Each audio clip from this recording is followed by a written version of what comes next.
Good morning. Welcome back to the Red Mic. Happy Thursday. Glad you're here. Today's Red Mic message, a raised hand. Not even sure if I like that title. Couldn't come up with anything better. First, a shout out to my best friend, Joe Fideli. Joe is a referee and umpire. And for a long time, I would make the joke with him, when he was telling me he was going to go officiate a game, I'd go, "Oh, yeah, who you officiating against?" It always got under his skin. He was like, "Oh, I don't officiate against anybody."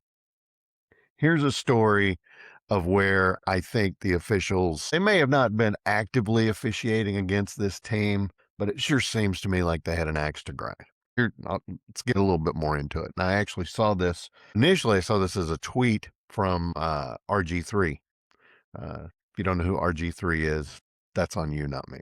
Anyway, Mallard Creek High School should be celebrating a state championship in track right now. But instead, the entire conversation has become about how an official decided that a teenager raising their hand before the finish line was somehow worthy of stripping an entire team of their title. During the final event of the North Carolina High School State Athletic NCHSAA state track meet, Mallard Creek anchor runner Nyan Brown, he crossed the line way in front of the field in the 4x400 relay. Right before the finish, he raised his hand with 5 fingers extended, signaling what would have been the state's 5th consecutive track championship.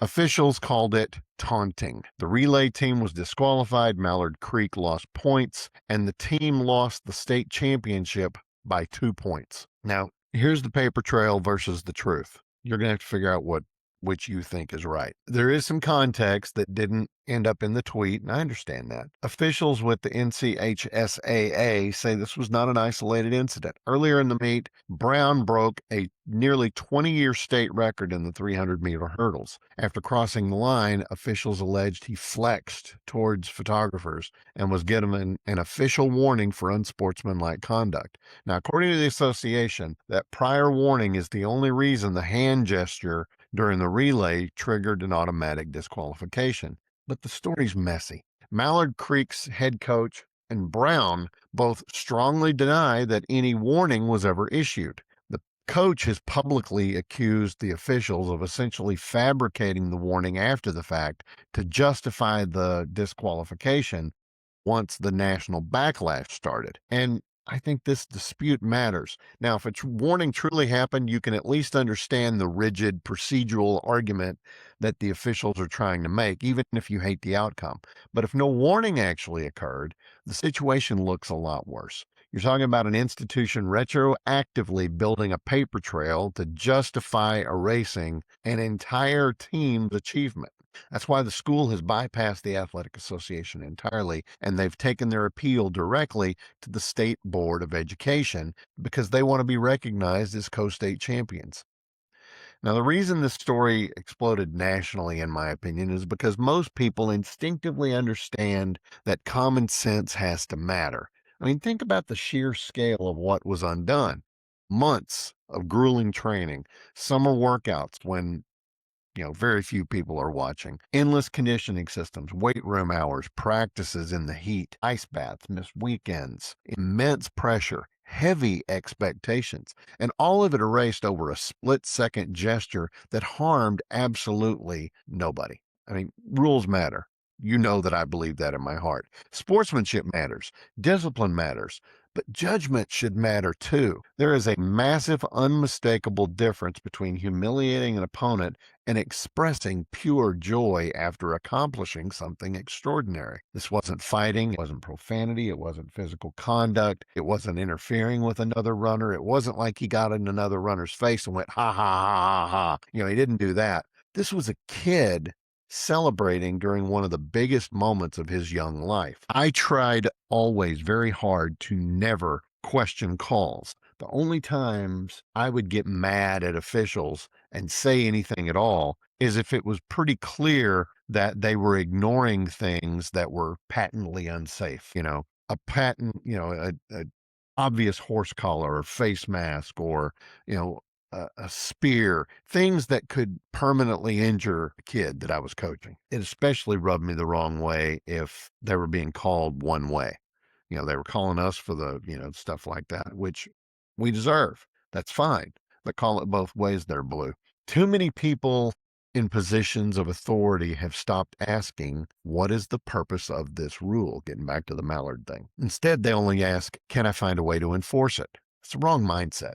If enforcement becomes entirely disconnected from common sense, people are going to eventually stop respecting the institution itself. The best officials, like my buddy Joe, they understand that their job is to keep the event safe, fair, and orderly, not to become the central characters in the memory of the event. Nobody should remember the official more than the athletes. But increasingly in sports, schools, workplaces, government, we see situations where someone with a badge or a clipboard, they feel compelled to prove that they are in charge, even where restraint would really serve everybody better. Athletes should show class, but class is not the absence of emotion. Sports are emotional by design. We celebrate walk-off home runs, game-winning touchdowns, buzzer beaters, and Olympic gold medals. We love dog piles, the victory laps, players pointing to the sky, and teams dumping coolers on their coaches. We tell athletes to dedicate themselves completely to